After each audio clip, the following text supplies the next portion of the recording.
Nagmamadali ng makalis ng ilog ang magkaibigang Dennis at Chad dahil napansin nila na makulimlim ang ulap. Hindi kasi sila maaaring magtagal sa ilog dahil malaki ang tsansa na buhos ang malakas na tubig mula sa taas ng bundok. Si Dennis at Chad ay mga traveler. Pareho silang mayayaman at talagang nakakaangat sa buhay.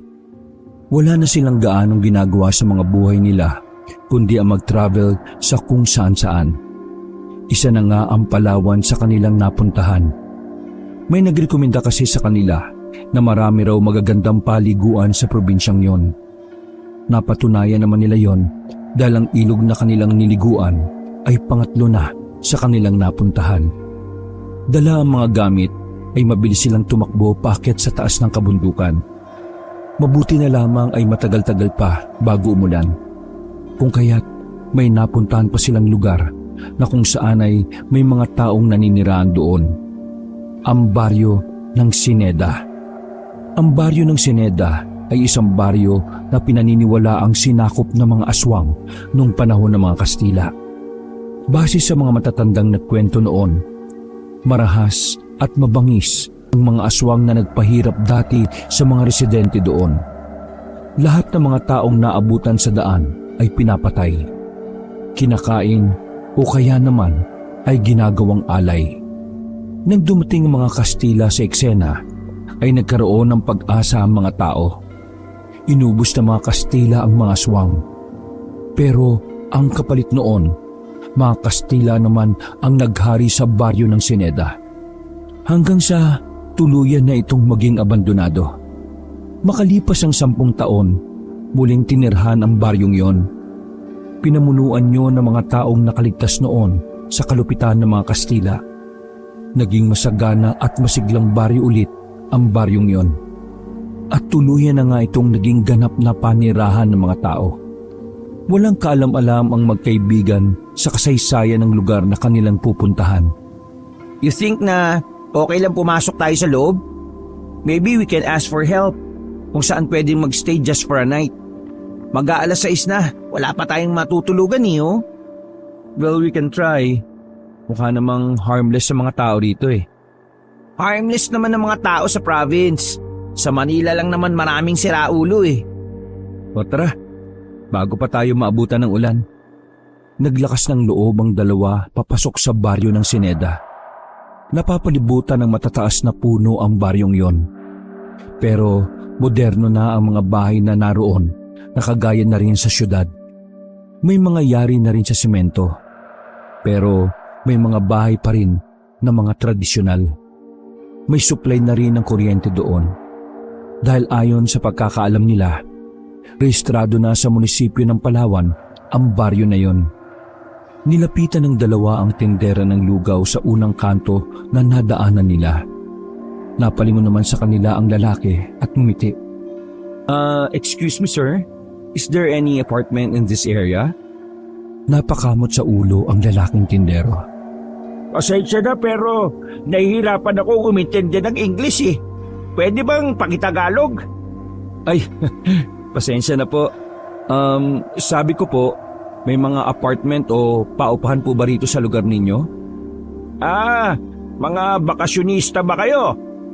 Hindi po, actually, nag-travel lang talaga kami rito sa Palawan para puntahan lahat ng pwedeng pagliguan.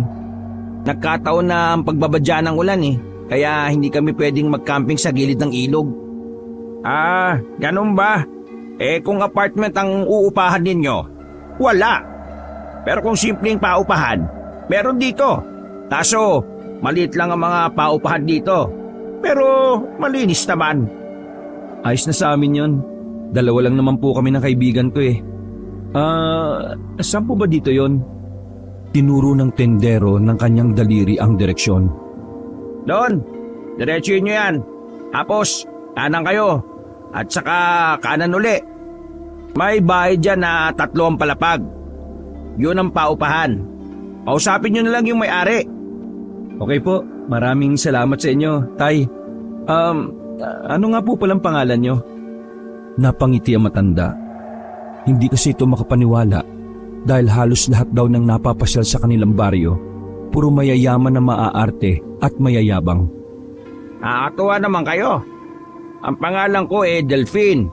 Matagal na akong nagtitinda dito. Kaya pag gusto nyong maglugaw punta lang kayo rito. Sige po. Maraming salamat po, Mang Delphine. Naglakad na rin ang dalawa. Sinunod nila ang tinurong direksyon na matanda. Makalipas lang ang ilang minuto ay nakita na rin nila ang sinasabing paupahan. Medyo may kalumaan na ang labas. Pero kapansin-pansin na organisado ang mga nakatira doon. Wala kasing mga nakasampay sa mga bintana. Di gaya ng isa sa kondo sa Maynila na narentahan ng dalawa dati. Oh, goods na ito bro. Okay na, no? Ngayong gabi lang naman tayo rito eh. Bukas ng gabi, aalis na rin tayo. Habang nakatayo sa tapat ng gate ng bahay ay may isang lumabas na babae. Sa pagkakasuri ng dalawa ay halos kasing edad lang nila yon. Naglalaro ang edad nito sa 27 hanggang 30. Matari silang tiningnan ng babae. Hindi rin nakaligtas sa paningin nito ang mga dala nilang gamit. Anong kailangan yung dalawa? Bakasyonista? Sino kayo? Taga saan? Natawa silang dalawa sa sunod-sunod na tanong ng babae. Kaya naman si Dennis na ang nagkusang kumausap sa babaeng nakataas ang kaliwang kilay. Let's say mga turista nga kami. And we're looking for apartment para makapag-stay ngayong gabi. And then, tomorrow, aalis na kami. Is there any available room? Sandaling hindi nagsalita ang babae. Pabalik-balik ang mata nito sa mukha nila at sa paa. Is there any problem? May mga bakante pa sa second floor. Pero di kami nagpaparenta ng isang araw o gabi lang. Hindi naman hotel yan gaya sa bayan na pwede kang mag-check-in ng isang gabi lang. Ang mga nakaupo dyan ay mga pamilya. So, hindi pwede ng isang gabi lang mag-rent? Tumango ang babae at nagpaypay ito ng hawak na abaniko. Ilang days ang pwede? 1 month. Literal na upa. Ha? Ano? 1 month? Sayang yung pera. Isang gabi lang naman tayo. Pero, wala na tayong mahanap eh. Okay na siguro yan. Okay for 1 month na. Seryosong tumingin ang babae sa kanila. Maya-maya lang, nauna nang maglakad ng babae at sumenya sa kanila na pumasok. Maganda sana kaso, ang taray no? Sinundan lang nila ang babae hanggang sa makarating sila sa second floor. Isa-isang pinakita ng babae ang bawat kwarto. Sa huli ay ang gitnang parte ang kanilang natipuhan. Dito na po kami. By the way, kanino kami magbabayad? Sa akin. Okay. Pwede bang malaman kung sino kayo at anong katayuan nyo rito? Umiral ang babae na parabang nairita ito sa sinabi ni Chad. Hindi ba halata na ako ang landlady rito? Iniisip niyo ba na nagpapanggap ako para perahan kayo? Naglabas ng maraming idea ang babae. Pinakita pa nito ang mga resibo ng mga nagbayad ng mga nakatira doon. Naku, hindi po. Siyempre, may money involved kaya di po ba dapat maging maingat tayo? I'm sure maingat din naman po kayo sa perang binibitiwan ninyo. Bumuntong hininga ang babae. Katrina ang pangalan ko. Ako ang landlady rito. Mula nang mamatay ang nanay ko, ako na ang nagpapatakbo rito. Kaya sa akin na kayo magbabayad, okay? Walang ibang aabutan ng pera. Sa akin lang. At kapag may mga concern kayo, sa akin lang rin kayo lalapit. Magkano ba upa rito for 1 month? 8,000. Ano? 8,000? Sige na, ano ka ba? Sige po, magbabayad na kami. Sandali! 8,000? Ang liit-liit lang ng kwarto? Nangihinayang ka pa sa 8K. Pero nung nagtapon ka ng 15K just to take a girl from the bar para Tinakpan na ni Dennis ang bibig ni Chad, kaya natigilan na rin ito sa pagsasalita. Sige na, 8K deal. 8K lang pala eh. Inabot kaagad ng dalawa ang 8,000 sa babae. Binigyan sila ng susi at pinaliwanag ang mga patakaran sa loob ng paupahan. Umalis na rin kaagad ang babaeng si Katrina matapos matanggap ang pera. Ganun lang kabilis ang transaksyon. Maayos at malinis naman ang kwarto. Yun nga lang, walang gamit sa loob. Kahit unan ay wala. Mabuti na lang ay may daladala silang unan na ginagamit nila tuwing nagkakamping. Hindi na rin nila kailangan ng electric fan. Buksan lang nila ang bintana ay malamig na sa silid. Okay lang yan. Kaya gabi lang naman tayo rito eh. Just think na bumili ka na lang ulit ng babae para ma-escoran for a night. Ay nako, di ko na talaga ulitin yun no. Pero, di ka ba nagugutom? Bili muna tayo ng food. Wait. Tingnan mo. Lumapit si Dennis sa bintana at sabay nilang tinanaw ang matanda. Sa tapat kasi ng bintana nila, may bahay na yari sa kawayan at may malawak ding bakuran. Nakita nila roon ang isang matandang babae na maputi na ang buhok.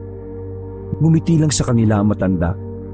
Hindi lang nila masyadong makita ang ngiti dahil medyo madilim na doon. Pero nung mga sandaling yon ay magaan ang pakiramdam nila.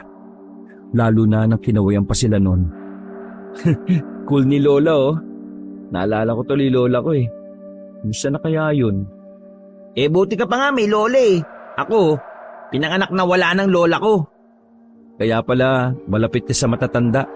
I mean, you're close with them and napaka-genuine yung treatment mo sa kanila.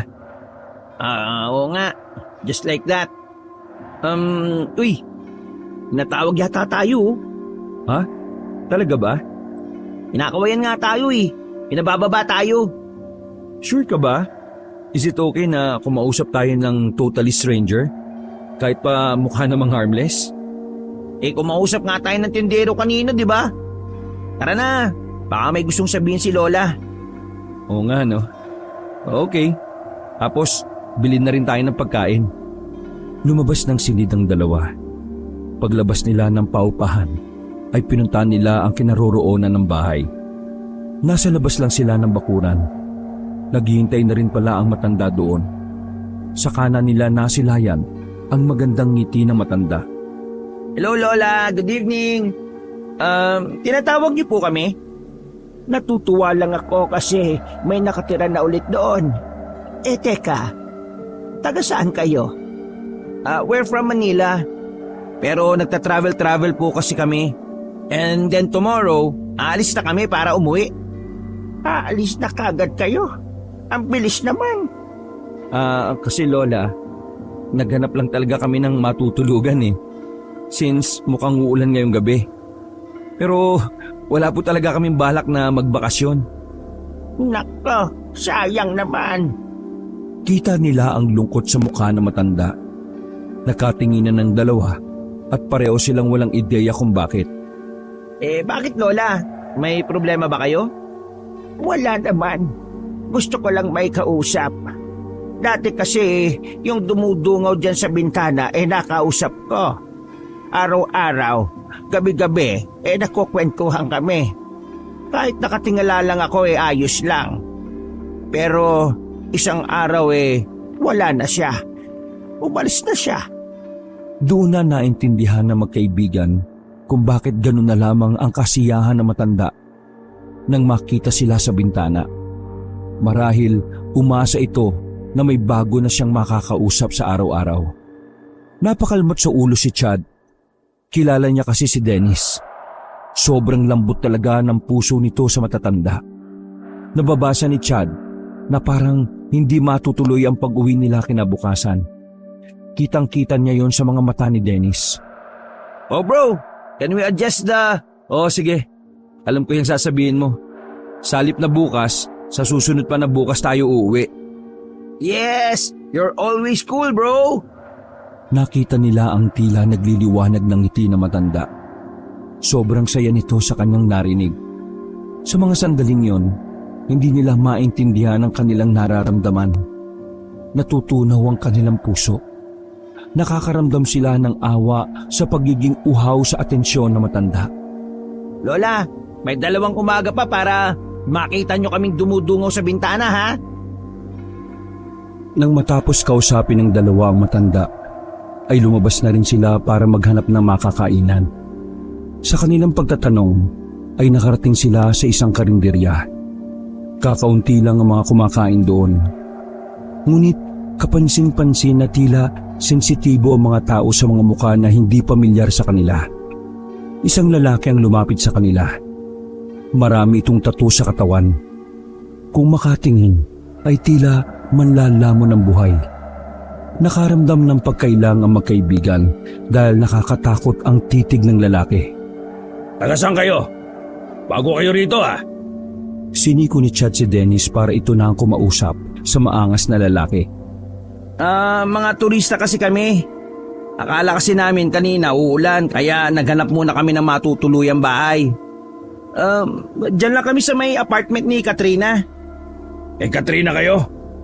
Opo, doon nga po.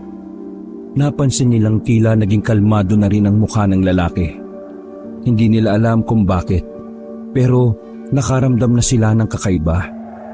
Ganun pa man, sinubukan na lang muna nilang hindi yun pansinin. Sa lakas na kasi ng kalam ng kanilang sikmura, ang mahalaga na lang sa kanila ay makakain. Ano pong available na mga pagkain dito? Suminis lang ang babaeng tinanong niya na buksan ng mga kaldero. Sinunod naman kaagad yun ni Chad. Nang makapagdesisyon na kung ano ang kanilang kakainin, ay umupo na rin sila para hintayin ang kanilang order. Napapansin nila na panay ang tingin sa kanila ng lalaking kumausap sa kanila. Ganon din ang ibang naroon at ang tindera. Nalilito na nga ang dalawa kung ano ba ang ginawa nila. Samantalang maayos naman silang nakipag-usap. Maya-maya lamang ay inihain na ang kanilang mga pagkain. Biglang lumapit ulit sa kanila ang lalaki. Binigyan sila ng bawang nang wala man lang dahilan. Nang tanggapin nila ang bawang, ay agad din namang binawi ng lalaki. Hindi na nakati si Dennis dahil nawiwirdohan na siya sa mga kinikilos sa mga tao roon. Can I ask you something? Ano bang problema at bakit parang hindi kayo komportableng nandito kami? Naabala ba namin kayo kaya better na umalis na lang kami? Bumuntong hininga ang lalaki. Nakaramdam ito ng hiya para sa dalawa. Pasensya na kayo kung ganitong trato namin sa inyo ah. Hindi nyo kami masisisi dahil meron na kaming trauma sa mga dayo eh. Okay, naiintindihan ko. Pero sana sinabi nyo kaagad para hindi kami naguguluhan. Kung sasabihin naman namin kaagad, paano namin kayo mabubuko kung sakali mang tama ang hinala namin? Wait. Pwede niyo bang sabihin sa amin kung ano yung nangyari at bakit nagkaroon kayo ng trauma sa mga dayo? Sandaling tumingin ang lalaki sa tindera. Nagsesenyasan sila na hindi naman maintindihan ni Chad at Dennis. Alam ko medyo di kayo maniniwala sa sasabihin ko. Ganun ang mga taga Manila eh. Pero dahil gusto nyo rin namang malaman, o sige, sasabihin ko na lang. Umupo ang lalaki sa katapat nilang lamesa. 7 taon na ang nakakaraan. May mga dumayo rito. Hindi namin alam kung saan sila galing. Pero nagulat na lang kami nang sabihin nilang babawiin na nila itong baryo ng Sineda. Gusto nila kaming paalisin lahat. Nang hindi kami pumayag, dito na naging komplikado ang lahat. 2 araw makalipas, may natagpo ang bangkay sa daan. Tapos sa sunod na araw, ganun din. Hanggang sa nasundan na siya ng nasundan. Nagtataka na kami. Pakiramdam kasi namin sila ang may kagagawan nun. Lunes ng madaling araw, nalaman naming sila pala ay mga... Tumingin ang lalaki sa kanila ng seryoso. Nakaramdam ng kaunting kaba si Chad nang dahil sa tingin na yon. Mga aswang. Ha? Mga aswang?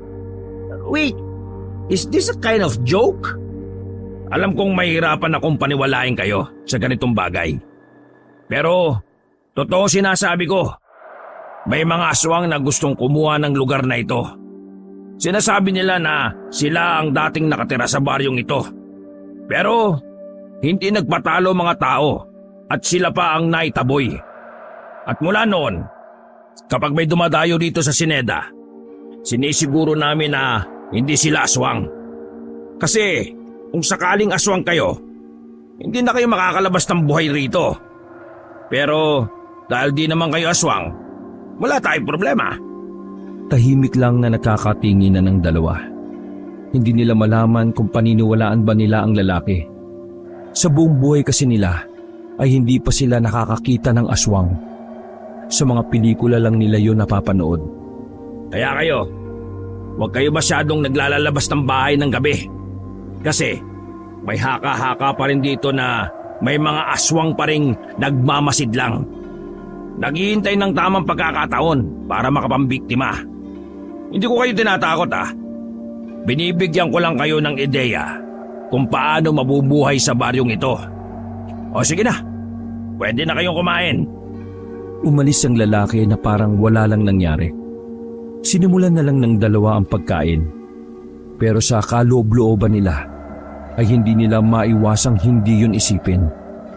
Sa kung papaano kasi magsalita ang lalaking maraming tato, wala sa itsura nito ang gumagawa ng kwento. Matapos kumain ay umalis na rin sila roon kaagad. Habang naglalakad pa uwi, ay muling binuksan ni Dennis ang usapan tungkol sa aswang. Bro, naniniwala ka ba sa mga sinabi ng lalaki? Mukha ba akong naniniwala? Eto lang bro kwento ko na lang din. Pero bahala ka kung maniniwala ka. Hindi pa rin naman ako convinced hanggang ngayon Pero you know what? Noong pinagbubuntis ako ni Mami, noong nasa Gimaras pa sila nakatira, inaswang daw kami ni Mama. Hinayaan lang ni Chad ang kaibigan na magkwento at mas piniling makinig na lang muna. Ang pagkakakwento sa akin ni Mami, yung umaswang daw sa kanya ay lalaki. Tik-tik to be specific. Mahaba raw yung dila. Tapos, laging nasa bubungan. Yung dila daw na yon, kapag malapit na niyang ma-reach yung tiyan ng buntis, tumitigas ang dila o kaya parang nagiging kasing talas yun ng kutsilyo. Tapos, anong nangyari nung inaswang yung mama mo? Wala. Kasi yung mga magulang ni Mama, sila lolo at lola, may kaalaman sila kung papaano kukontrahin yung mga aswang. Nataboy nila. Tapos, hindi na raw bumalik kahit na kailan. After ako'y pinanganak, lumos na kami ng Maynila. Worried ang parents ko na baka ganun ulit ang mangyari sa susunod na pagbubuntis ni Mami. Kaya yun, hindi nakaranas ng pangangaswang ang mga siblings ko. Buti, hindi ka nagmukhang aswang, no? Di ka naman seryoso, no? Joke lang. Hanggang sa makarating na sila sa kanilang room. Yun pa rin ang kanilang usapan. Humiga si Chad sa kama habang si Dennis naman ay nasa tapat ng bintana. Pero I think, kung magkakaroon lang ng scientific explanation about that creatures, pwede siyang i-consider as totoo. Alam mo naman sa panahon ngayon, di ba? Facts is better than chismis. Bakit? Hindi pa ba enough ang experience para sabihing aswang really exist? Bro, kahit sa ang paglilitis, evidence is a must. Pero dahil ikaw naman ang nagkwento about doon, I'll respect and consider na baka totoo nga talaga yon. Kaya habang nandito tayo, mag-ingat na lang din tayo. Wala naman sigurong mawawala sa atin kung maniniwala tayo for our safety. But still, di ka pa rin naniniwala. Let's say, I'm giving the consideration for the sake of our safety. Kulit mo. Huminga ng malalim si Chad. Nakita na lang niyang kumakaway na si Dennis sa bintana, kung kaya't napatingin na rin siya roon. Nasaan na kaya yung mga anak nitong si Lola, no? Baka nga nag-asawa na. Ano nga ulit yung pangalan ni Lola? Wala naman siyang nasabi. Kaya mo, bukas aalamin ko. Napangiti na lamang ang dalawa nang pumasok na ng bahay ang matanda. Pero alam mo, nagtataka lang ako kung papaano ang way of living ni Lola. Kung mag-isa lang siya, no? Paano siya nabubuhay? Baka naman kasi may mga tumutulong naman sa kanya. Marami-rami na rin namang tao dito sa baryo na to, di ba? Maybe. Hindi natin alam. Makalipas ang ilang minuto ay nag-ayos na rin ang dalawa sa pagtulog. Dahil hindi sanay sa maliit na higaan ng dalawa, isa sa kanila ang nagparaya. Si Chad na ang nagdesisyon na matulog sa sahig. Naglatag na lamang siya ng banig. Mga bandang 12:00 na ng gabi nang makaidlip si Dennis. Samantalang si Chad ay sigilang sa paglalaro ng offline games sa kanyang cellphone. Maya-maya lamang ay biglang nag-ring ang kanyang cellphone. Tumatawag ang kanyang ina. Pero kapag sinasagot niya ay nawawala naman ng signal. Dahil doon, naisipan ng lalaki na lumabas ng silid para makahanap ng mas matinong signal. Napalingon siya sa hagdanan na patungo sa 3rd floor. Hindi maintindihan ni Chad ang sarili kung bakit parang may humihila sa kanya na puntahan yon. Umakyat siya. Dinig na dinig pa ang bawat hakbang niya sa hagdanan. Malamig na sa 3rd floor nang makarating siya roon. Wala na ring katao-tao sa pasilyo. Sa dulong bahagi, may nakita siyang parang terrace. Naglakad siya patungo roon sa pagbabakasakaling mas malakas ang signal doon. Malas, wala pa ring signal. Salubong ang kilay ng lalaki habang nakatingin sa screen ng kanyang cellphone. Maya-maya, napalingon siya sa gilid, sa baba, kung saan naroon ang bahay na matanda. Noong mga sandaling yon, hindi sigurado si Chad kung namamalikmata lang ba siya o hindi. Meron kasi siyang naaninag na imahe na mabilis na pumasok sa bakuran na matanda. Napatingin pa nga siya roon ng maayos. Hindi niya sigurado kung ano yon pero parang palagay niya, hindi naman yung tao. What the hell is that? Aalis na sana siya nang may makita na naman siyang itim na imahe. Pero sa pagkakataon na yon, medyo malino na sa kanyang paningin dahil pumesto na ito sa bandang maliwanag. Parang hayop yon. Parang aso. Nagmamadaling umalis si Chad.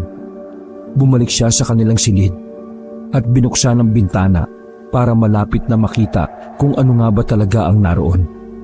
Pero sa kasamaang palad, wala nang itim na imahe sa bakuran ng matanda. Ha? Wala?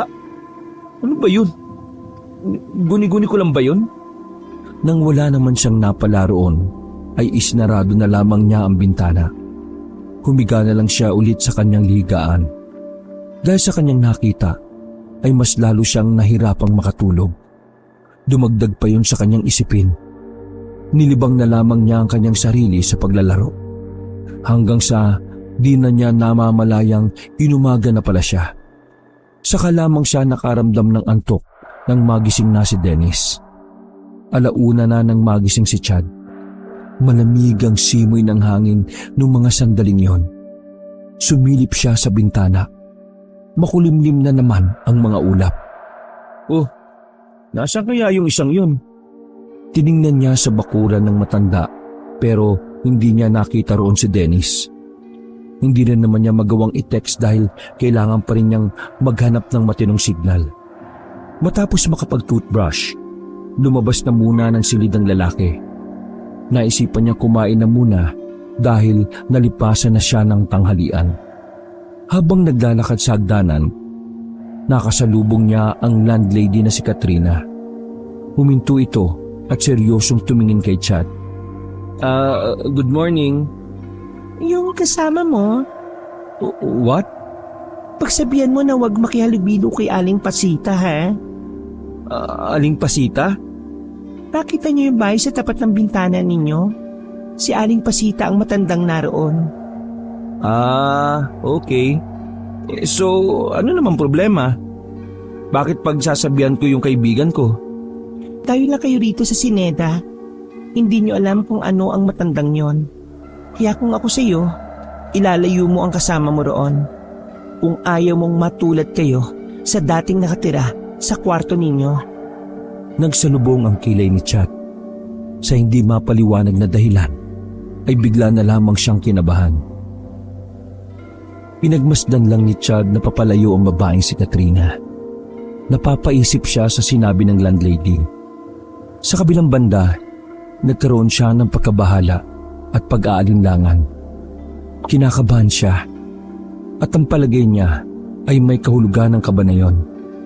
Dahil doon, ay nagmamadaling lumabas ng paupahan ang lalaki. Hinanap niya ang kaibigang si Dennis, ngunit wala ito sa bakuran ng matandang si Pasita. Wala rin doon ng matanda, bagay na mas lalong ikinabahala ni Chad noong mga sandaling yon. Naglakad-lakad si Chad hanggang sa hindi niya namalayan na nakalayo na pala siya ng bahagya. Nasa kabilang daan na siya at natanaw na niya ang dalawa. May daladalang basket si Dennis, habang ang matanda naman ay may buhat-buhat na maliit na supot ng kangkong. Lumapit kagad si Chad sa dalawa. Tumulong pa nga ito sa pagdadala ng isang basket. Nang makita ni Chad ang matanda, parang nawala ang pagdududa niya. Para kasi sa kanya, hindi tumutugma ang sinasabi ni Katrina tungkol sa matanda. Wala kasi sa itsura ng matanda ang pagiging delikadong tao. Para kay Chad, napaka-pure ng matanda. Wala siyang nararamdaman na kahit na anong panganib. Kaya hindi maintindihan ni Chad kung bakit ganoon ang sinabi ng landlady. Sorry bro hindi na kita nagising eh. Tinulungan ko na lang si Lola. Pasita nga pala yung name niya. Ayos lang. Isang kayo galing? Namitas ba kayo? Ngumiti ang matanda sa kanya at sumagot. Sa may taniman ko, nag-ani kami. Ang dami nga gusto ko sanang baunin nyo ito sa pag-uwi ninyo. Umarko din ang ngiti ni Chad. Naantig ang kanyang puso sa sinabi ni Pasita.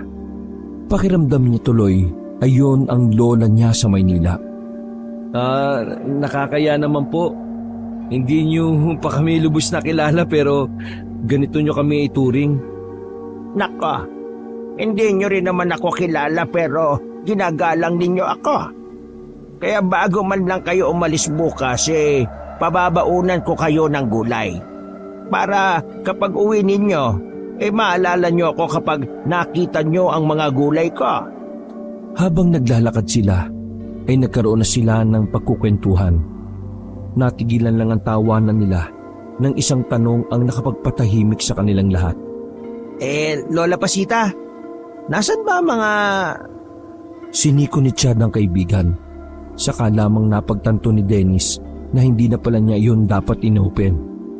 Napatakip na lamang siya ng bibig. May 3 anak ako. Isang babae at 2 lalaki. Pare-pareho na silang wala na. Maraming taon na ang nakalilipas. Pinatay sila nang wala silang kasalanan.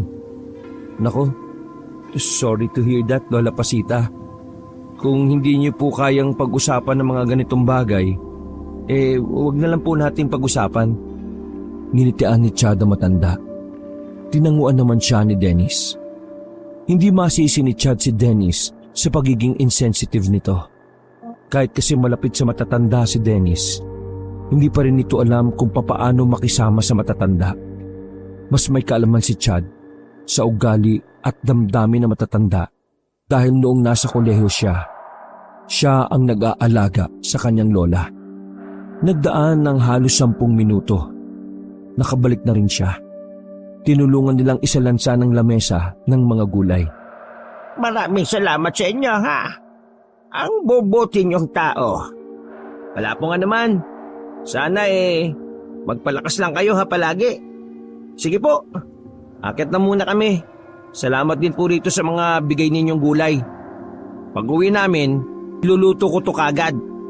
Tumango na lamang ang matanda habang nakangiti.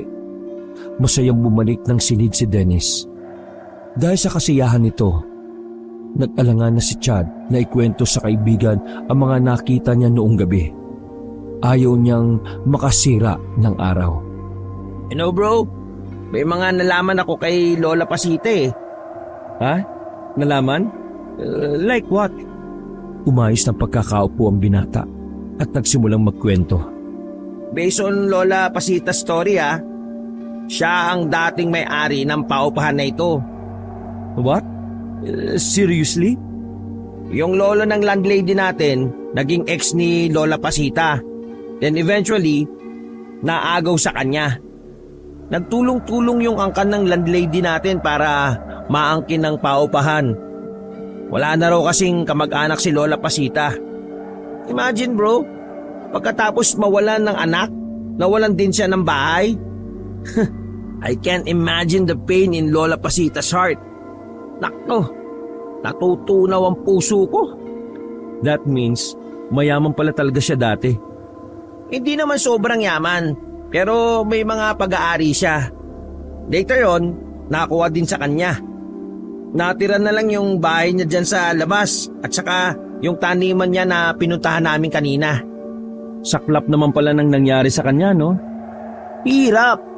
Kaya pala, ganun na lang ang pagiging desperada niya na makausap tayo. Kasi parang gutom na gutom siyang magkaroon ng kakampi. Dito kasi sa baryo ng Sineda, parang lahat kaaway niya eh. Kanina nga, ang daming nakatingin sa amin habang naglalakad kami. May iba naglalayuan. Para silang natatakot o naiilang. Hindi ko na nga lang pinansin kasi may mga dala kami. Muling umandar sa utak ni Chad ang mga sinabi ni Katrina. Sa puntong yon, nagtugma ang sinabi ng landlady at ang kwento ni Dennis. Sa isip-isip ni Chad, kung iniiwasan o kinatatakutan nga ng mga tao ang matanda, malaki talaga ang tsansa na may kakaiba kay Pasita. Are you okay bro? Ha? Ayos lang ako. I'm fine. Biglang lumalalim ang iniisip mo eh. Sure ka ba? Anong lumalalim? Gutom na ako, loko ka.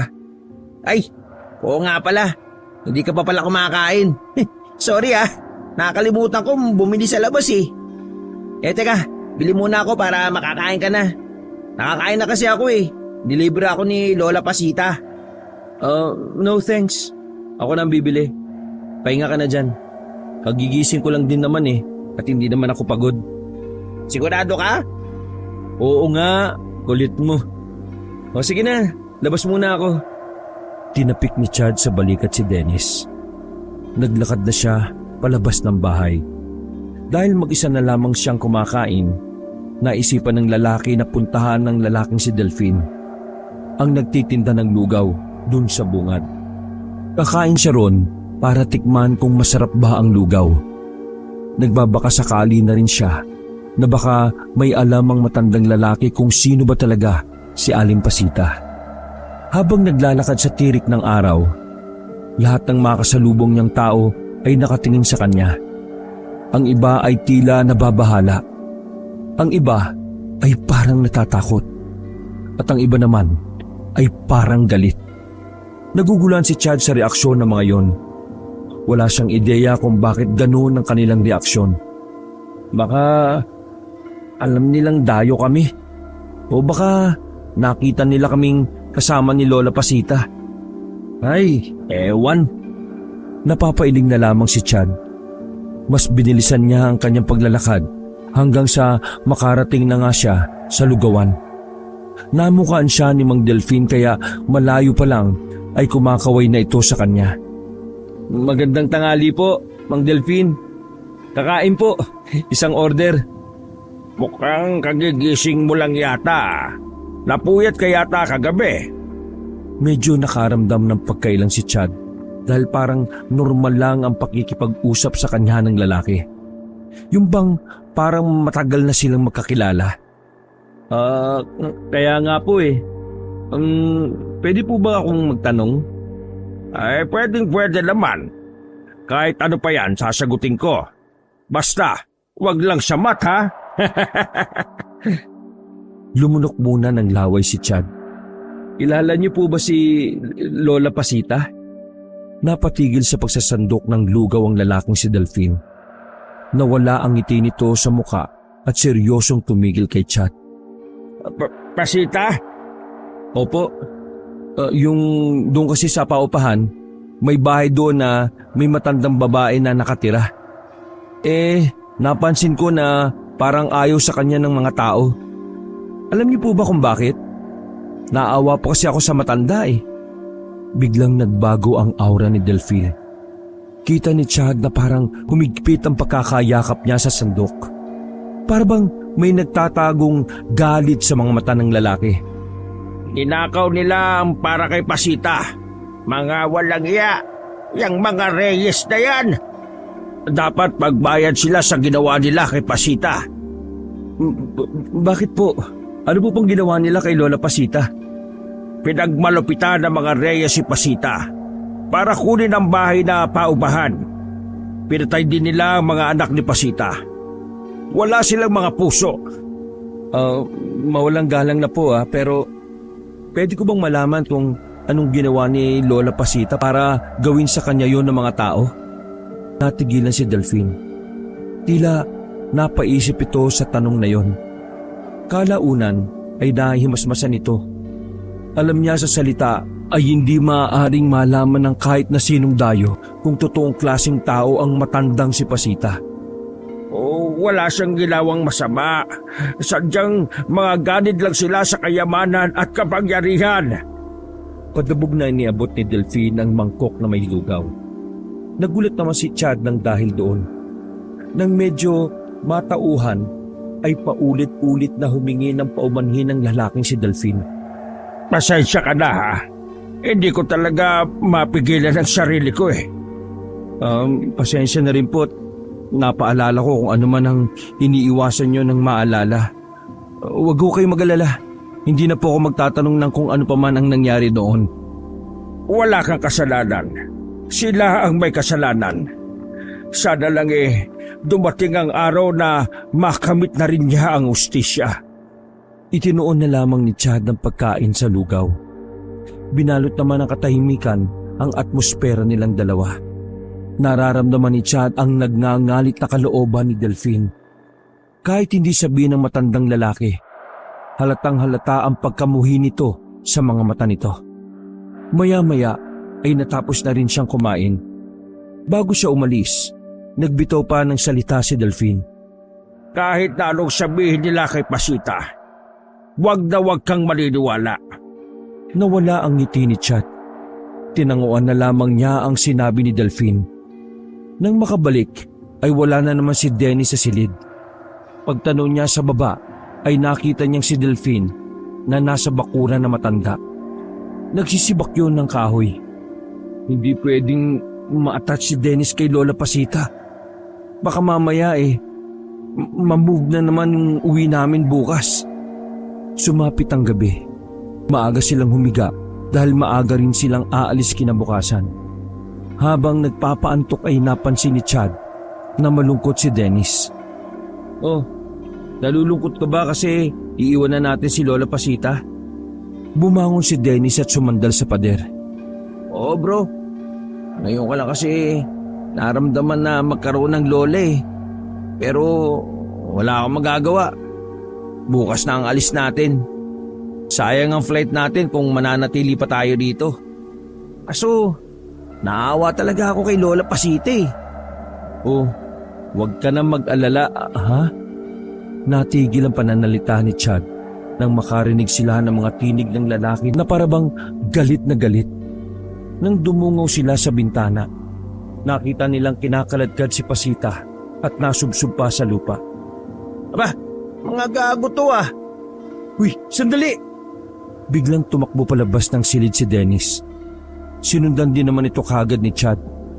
Hoy! Who the hell are you para saktan si Lola Pasita ha? Natigilan ng mga lalaki at nagulat sa kanyang pagdating. Agad din naman nilang nilapitan si Pasita at tinulungang makatayo. Kapitan, may epal Paano to?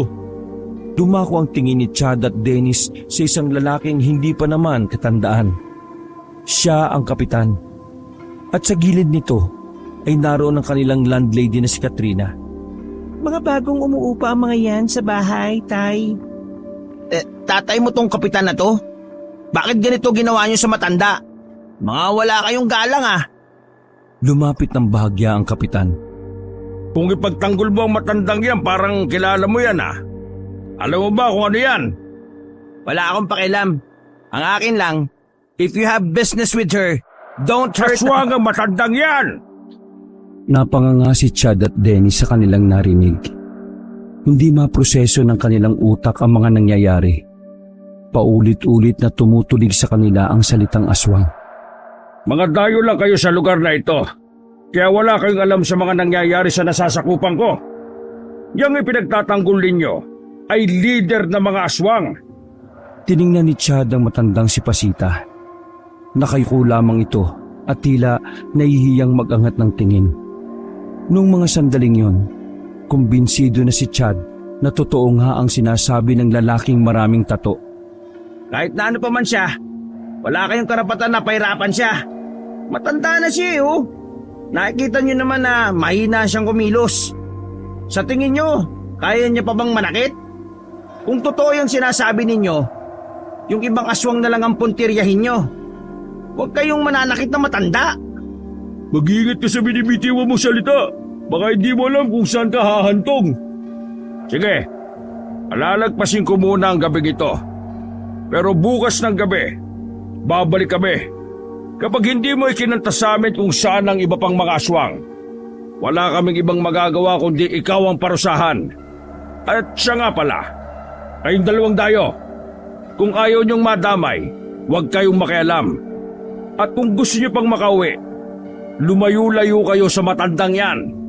Hindi niyo alam kung gaano kabangis ang mga aswang. Naglakad na rin palabas ng bakuran ang kapitan kasama ang mga bataan nito.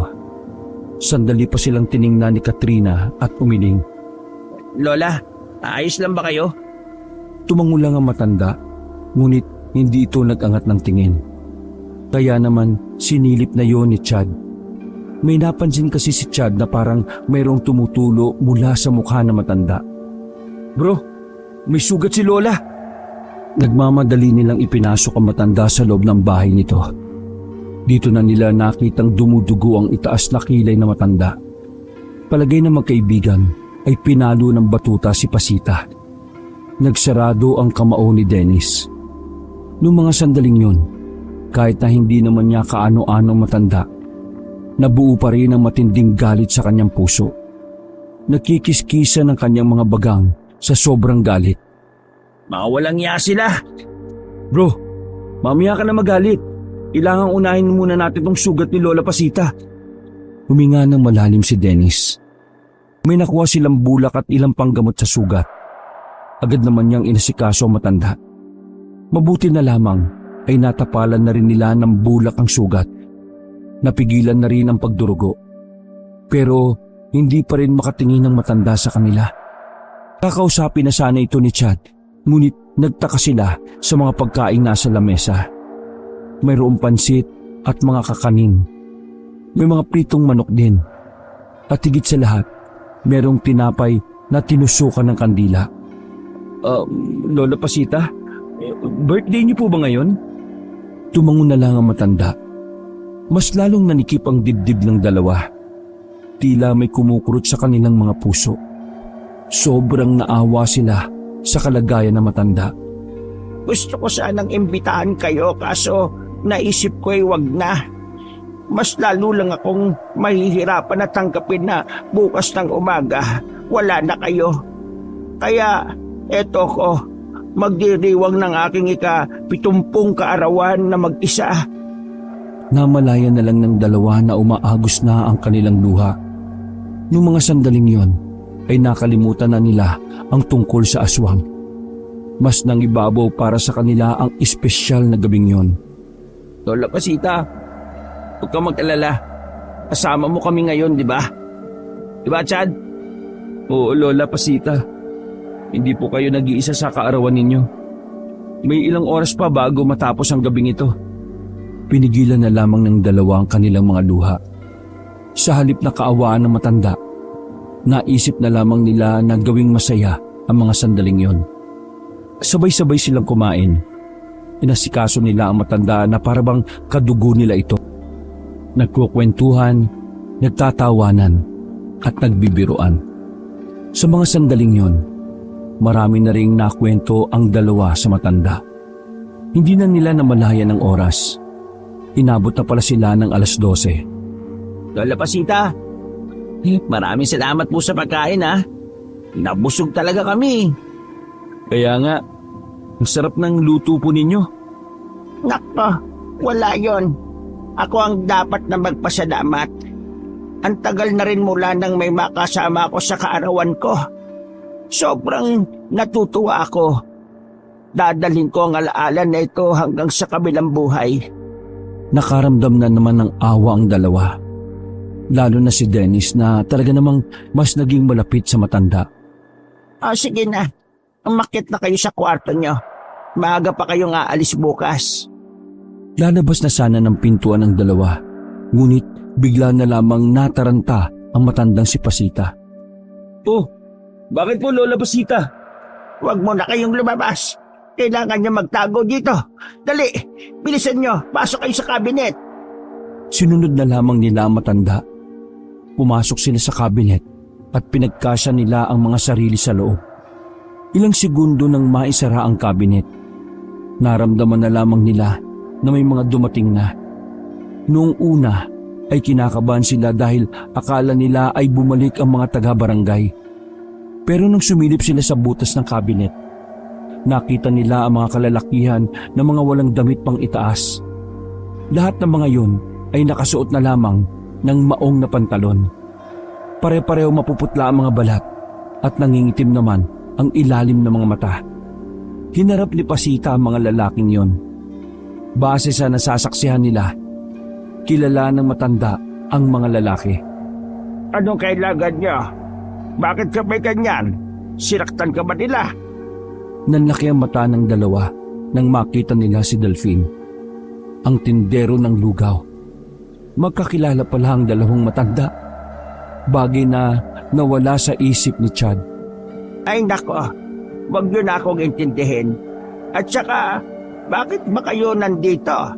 Di ba ang sabi ko sa inyo, huwag kayong pumunta rito dahil ayaw ko ng gulo? Nandito kami dahil may nakapagsabi sa amin na pinuntahan na naman kayo ni Kapitan Jose. Tapos ganyan, sinaktan ka nila. Ano ka ba naman ate? Ilang beses ko bang sasabihin sa iyo na dapat ay umalis ka na rito? Lugar na ito ng mga tao at hindi dapat tayo naririto. Huminga ng malalim ang matanda. Delphine, alam mo naman na hindi ko kayang iwan ang lugar na ito. Nandito ang lahat ng alaala ng mga anak ko. Mas madali akong mamamatay kapag pinilit kong kalimutan ang lahat. Mas magiging masaya ako kung dito ako mamamatay sa bahay na ito. Kaya sana naiintindihan mo. Naiintindihan kita pero hindi na tama ang ginagawa nila. Marami na silang atraso. Bakit ayaw mo na gumanti tayo sa kanila? Inagaw nila ang bahay na ito na ginawa nilang paupahan. Pinatay nila ang mga anak mo na wala namang kinalaman sa galit nila sa atin. Tapos ngayon, tinuturing kanilang basura ate. Wala tayong kasalanan sa kanila. Bakit sila ganito sa atin? Ang kasalanan ng mga ninuno natin ay kasalanan ng lahat ng henerasyon. Hindi na natin may aalis sa lipunan ng katotohanan na kapag ikaw ay nabuhay bilang aswang, iyon ang pinakamalaki mong kasalanan. Mas lalong kinilabutan ng dalawang magkaibigan na nakatago sa loob ng kabinet. Palagay nila ay sinadya ni Pasita na marinig nila ang mga salitang yon. Pero hindi pa rin ako papayag na ginaganyan kanila.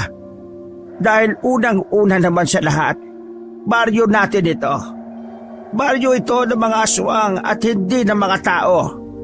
Sa hindi inaasahang pagkakataon, biglang kinapitan ng kamalasan si Chad at Dennis.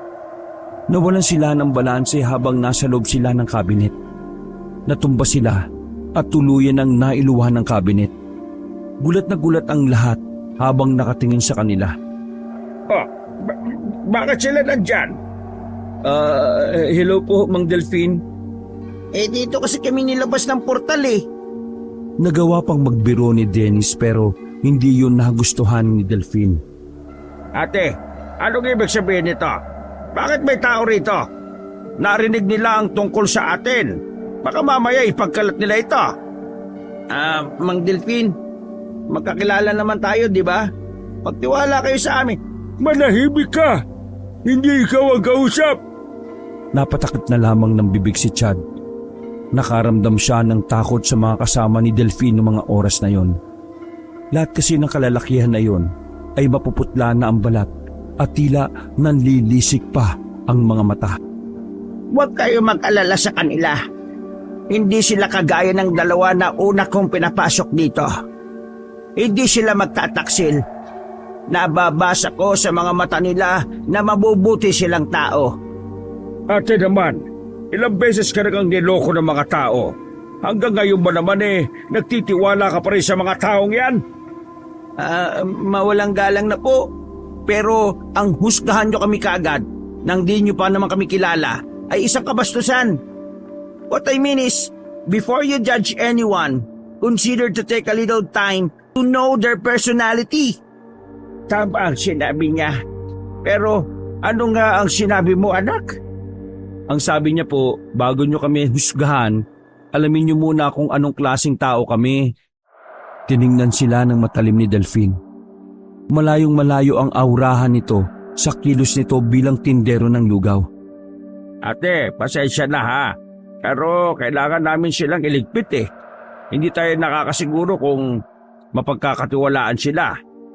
Nagulat na lamang si Chad at Dennis nang bigla nang magbago ng anyo ang mga kalalakihan. Humaba ang mga dila, ilong, tenga at mga kuko. Naglalabas na rin ang mga yun ng mga nakakatakot na tunog. Delphine! Pasensya ka na ate. Pero ito ang unang pagkakataon na sasalubungin ko ang gusto mo. Kapag sinaktan niyo sila, para mo na rin sinaktan ng mga anak ko. Sa sinabing yun na matanda na parang maluha-luha, napatingin si Delphine sa kanyang gagawin. Kumalman na rin ang iba pang aswang na nasa likuran ng lalaki. Mula nang makita ko silang dalawa, pakiramdam ko, nakasama ko ulit ang mga anak ko. Kaya sana hayaan nyo na lang ako. Dahil bilang na lamang naman ang buhay ko rito sa mundong ito. Sana hayaan yung maramdaman ko man lang sa huling sandali ko. Kasama ko ang mga anak ko. Napatingin sa ibang direksyon ng lalaking si Delphine. Pero makikita na tila naiiyak na rin ito ng bahagya. Samantala, wala namang lumalabas na salita sa bibig ni Dennis at Chad. Masyado silang nawiwindang sa mga nangyayari. Hindi nila inakala na totoo ang mga aswang. Na makakaharap nila ang mga aswang sa ganoong klase ng pagkakataon. Ay, kayong dalawa, bantayan niyo siya ha. Kapag may nangyaring masama sa kanya, nako, lagot ang mayayari sa akin. Hindi na nagtagal pa sila Delphine at dali-dali na rin silang lumabas. Parang mga ninja ang mga yun na tumalon-talon lang sa mga bumungan. Napaulo na lamang si Pasita at huminga ng malalim. Lola Pasita, totoo ba na naaswang ka rin? Aswang po ba sila? Pati kayo? Tumingin sa kanila ng diretso ang matanda.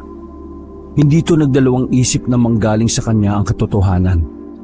Mga aswang kami. Kaming mga aswang ang unang nakatira sa baryong ito. Ngunit nang dumating ang mga Reyes, sila kapitan, inagaw nila ang lahat.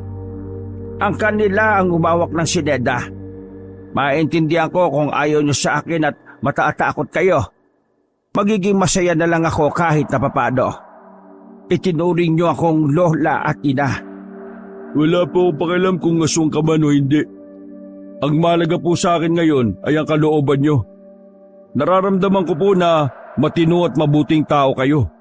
Kaya wala kayong dapat na ipag-alala ha. Tama po si Chad. Pareho kaming naniniwala na hindi kayo masama.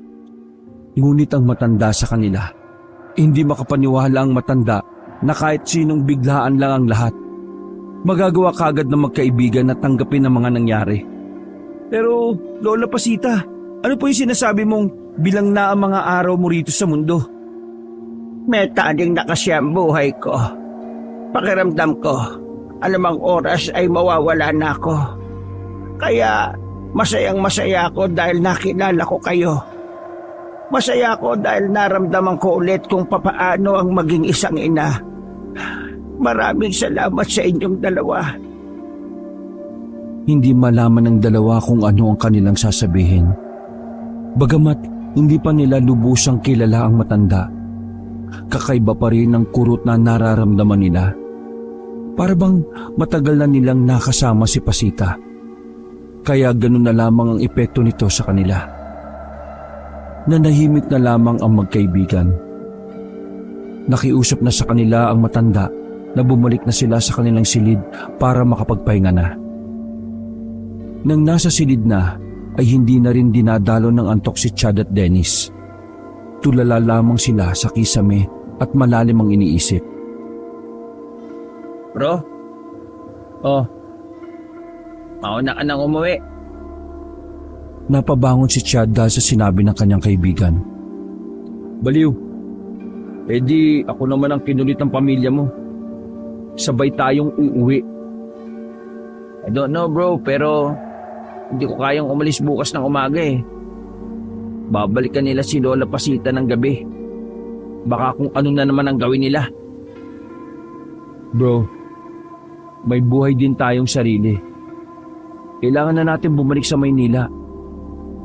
Alam ko, nagkaroon ka na ng attachment sa matanda. Pero bro, hindi natin tumundo. Can't you see? This place is dangerous. May aswang. May mga taong ganid sa kapangyarihan. Kung hindi tayo aalis kagad dito, baka mamaya niyan tayo na mapahamak. Don't forget na meron tayong pamilya. Naghihintay sila sa atin. Napakamot sa ulo si Dennis at napapailing. Bumangon ito at napasandal na lamang sa dingding. I know, I understand the situation, dude. I just can't help it. First time ko lang maramdaman na may lola. Kaya hindi ko kaya na iiwan ko na lang siya ng ganun. Knowing na may taning na yung buhay niya. So, what are you planning? Stay here permanently? Pre, inuulit ko. May sarili na tayong mga pamilya. Then tell them na nagpaiwan ako. For some reason. Hindi ako sasama sa iyo bukas ng umaga. Sasamahan ko si Lola Pasita hanggang sa maging okay na ang lahat. Oh, damn. This is what I expected. You can go pray. Just tell them na may inasikaso lang ako para hindi sila mag-alala. Dismayadong bumuga ng hangin si Chad. Kahit na gusto na niyang umalis kinaumagahan, hindi rin naman niya yun magagawa. Hindi niya kakayaning iwan ang kaibigan niya. Lalo pat alam naman niya kung gaano kadelikado ang nangyayari. O sige na, sasama na lang kita. Baka mamaya dito ko pa mamatay. Kasalanan ko pa. The best ka talaga. Pakis nga. Uy, kadiri ka talaga Kinaumagahan ay maaga silang nagpunta sa bahay ni Aling Pasita. Tinulungan nila matanda sa niluluto nitong pagkain. Masaya naman ang matanda nang malaman na naurong na naman ang kanilang pag-alis. Dakong 5:00 ng hapon, 20 minuto bago mag 6:00, umalis si Chad para bumili ng panghalo sa ginataan na niluluto ni Pasita.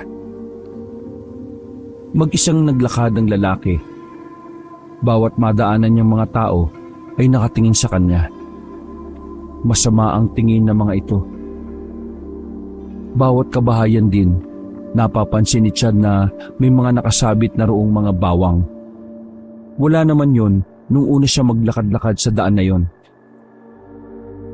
Di ba, yan yung dayo? Yung dumidikit dun sa matandang aswang? Ano nga pangalan nun? Si Aling Pasita. Oo, aswang nga yun. Siguro, ginayuman niya yung lalaki na yan, pati yung isa pa. Kasi, kung nasa normal sila pag-iisip, hindi sila makikihalubilo kay Aling Pasita. Dahil aswang nga yun. Ay nako, kapag hindi sila lumayo sa matandang yon, baka mamatay sila. Kasi mababangi sa mga aswang na mataan ang matanda, hindi ba? Nagsalubong na lamang ang kilay ng lalaki habang naririnig niya ang mga salitang yon. Nilagpasan na lamang niya yon at nagtungo sa palengke. Hindi niya inaasahan na makakasabay niya roon ang kanilang landlady na si Katrina. Iiwasan na sana niya ang babae ngunit humarang ito sa kanya. Sinasabihan ko na kayo, diba? Lumayo kayo sa matanda mamaya. Kasi madadamay kayo kapag naabutan kayo doon. Hindi ko alam kung anong hidwaan ninyo eh. Pero malakas ang kutob ko na kayo ang may kasalanan ng lahat. Ang pagkasakim ninyo ang magdadala sa inyo sa kapahamakan. Pinagpapantaan mo ba ako? Hindi. Sinasabi ko lang ang pwedeng mangyari. Hindi na kinausap pa ni Chad ang babae. Nagmamadali na siyang umalis. Wala na siyang pagkakataon kaya bumalik na rin siyang kaagad. Hingal na hingal ang lalaki na makarating na siya sa bakuran ni Pasita. Nagtataka naman ang matanda at si Dennis dahil sa kanyang pagmamadali. Lola Pasita, kailangan niyo po umalis dito. Hindi maganda ang mangyayari kapag inabutan nila kayo rito. Malakas ang kutob ko na pahihirapan nila kayo. Ngumiti lang ang matanda. Hindi na ako natatakot, anak. Kayong dalawa ang inaalala ko. Maya-maya umakyat na kayo sa silid ninyo at hayaan niyo ako rito. Madadamay kayo kapag naabutan nilang nandito kayo. Ako na lang. Handa kong saluin ang lahat. Pero Lola, hindi niyo ito problema. Kaya dapat hindi kayo nadadamay dito. Problema ito naming mga aswang at ang angkan ng mga ganid. Tama si Lola Pasita, pre. Dito na lang kami sa loob para alam namin ang nangyayari. Bro, tama na. Ako dito, doon ka sa taas. Naku naman ang kulit oh. Hindi nagpatinag si Dennis. Hindi niya sinunod ang gusto ni Pasita. Nanatili lamang siya sa bakuran. Wala na ring nagawa pa si Chad kundi ang sumama na lang din. Makalipas ang halos 1 oras ay kumagat na rin ang dilim. Kinakabahan na ang magkaibigan sa mga pagkakataong yon. Maya-maya pa, pinapasok na rin sila na matanda sa cabinet. Natanaw na kasi nilang paparating na sila Kapitan Jose kasama ang ilang lalaki na armado. Sa pagkakarinig ni Chad ay mga birador daw yon di umano ng mga aswang. Padabog nang pumasok ng bahay ang mga yon. Nawasak pa ang pinto dahil sa lakas ng pagkakasipa. Ano na, tandang aswang? Sasabihin mo na ba sa akin kung saan nagkukuta ang mga kasamahan mo? Ilang beses ko na bang sasabihin na matagal na akong tumiwalag. Hindi ko na nga kaya magpalit ng anyo bilang aswang Kaya wala akong alam kung nasa ng iba kung meron man. Nagulat sila Chad at Dennis nang biglang hawakan ng kapitan nang mahigpit ang pisngi ni Pasita. Magsasalita ka ba o pasasabugin ko ang bungo mo? May taning na ang buhay ko. Kahit patayin niyo ako, wala na rin kayong mapapala. Sa galit ni kapitan ay sinampal niya ng malakas ang matanda. Balandra ang matanda sa dingding. Gusto na sana umawat ni Dennis ngunit pinigilan nito ni Chad. Nakatayo naman kaagad ang matanda. Kahit kasi uugod-ugod na ito, di may kakaila na may lakas pa rin ito bilang aswang. Sabihin mo na sa amin ang hindi ka na masaktan. Lalong nainsulto sila kapitan nang marinig nilang tumatawa ang matanda. Oh, bakit? Anong nakakatawa? Nakakatawa kasi hindi na ako natatakot mamatay. Kasi naramdaman ko na ulit kung paano maging masaya. Kaya patayin niyo na ako. Wala kayong mapapala sa akin. Nang galaiti ang kapitan, muling nakatanggap ng malakas na sampal ang matandang si Pasita. Sa pagkakataon na yun, hindi na nakatiis pa si Dennis. Nagulat ang lahat ng bumukas ng kabinet. Agad namang inalalayan ni Dennis ang matanda para makatayo. Habang si Chad naman ay napapakamot na lamang sa ulo pero labis ang kanyang kaba. Ah, nandyan pa pala kayo. Total nandito na rin naman kayo. Damay-damay na ito. How dare you hurt Lola Pasita? Ikaw ang diablo rito eh. Hoy, manahimik ka. Wala kang alam sa nangyayari. Ikaw ang walang alam sa pagpapakatao. Mas masaol ka pa sa aswang eh. Dahil sa sinabing yun ni Dennis, sinuntok siya ng kapitan. Pagtumba niya, ipinagsisisipa siya nito. Aawat pa sana si Chad pero natakot siya sa mga nakatutok na baril. Ay tanda, kapag hindi ka nagsalita kung nasaan ang iba pang mga aswang, mamamatay itong lalaking to. Itinutok ng kapitan ang baril sa sintido ni Dennis. Sa pagkakataon naman na yon, nakaramdam na ng labis na pagkabahala at takot ang matanda. Wag Lola! Sasabihin ko na kung nasaan ang iba ko pang makakasama. Kung nasaan ang mga kasabi kong aswang. Nagpakita ng ngiting nakakaloko ang kapitan, pati na rin ang mga kasama nito. Ang mga kasabi ko ay...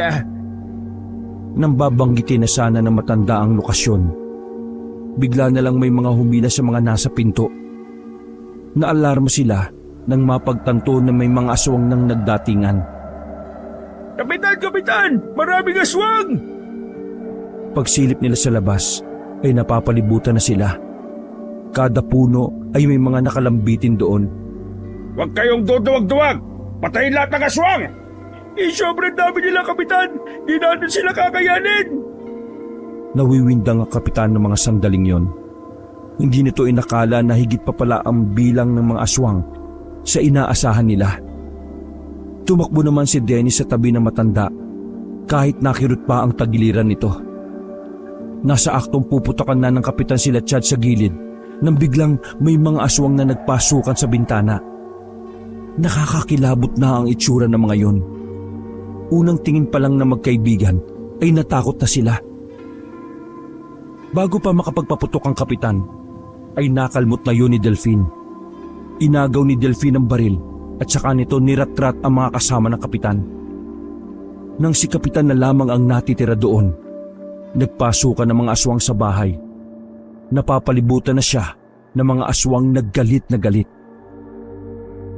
Kami ang hinahanap mo, hindi ba? Nandito na kaming lahat. Huwag niyo akong papatayin. May pamilya ako. Pamilya? Naisip mo ba yan nang patay ninyo ang mga anak ng kapatid ka? Naisip mo ba yan? Bata pa ako noon. Wala akong alam. Wala akong pakialam kung bata o matanda ka. Pagbabayaran mo ang ginawa mong pagsira sa buhay ni Ate Pasita. Delphine, tama na. Nagsalubong ang kilay ni Delphine. Maging ang magkaibigan din ay nagtaka. Walang mangyayari kung susuklian din natin ang karahasan, ang isa pang karahasan. Ate, anong sinasabi mo?